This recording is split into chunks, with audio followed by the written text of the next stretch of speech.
December মানেই পুরো দস্তরে শীতের মেজাজ। ঠান্ডা ওয়েদার আর হালকা রোদ্দুরের সঙ্গেই জুড়ে যায় খাই খাই।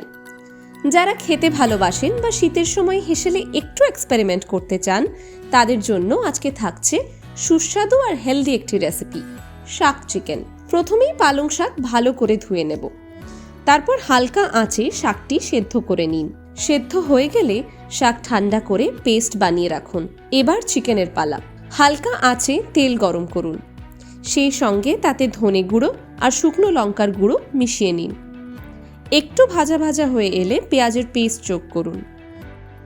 পেঁয়াজটা সোনালি রঙের হয়ে এলে আদা রসুন বাটা মিশিয়ে নিন তাতে। এরপর মিশ্রণটিতে মুরগির বোনলেস চিকেন মিশিয়ে নিন।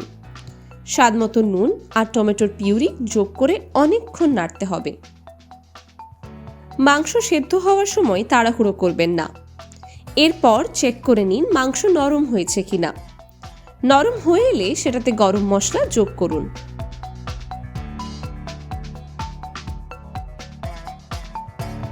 এবার পালং শাকের পেস্টটা মিশিয়ে ভালো করে ফুটিয়ে নিন।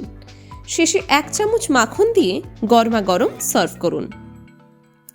এই মজাদার শাক চিকেন উপভোগ করুন নান কিংবা গরম ভাতের সঙ্গে।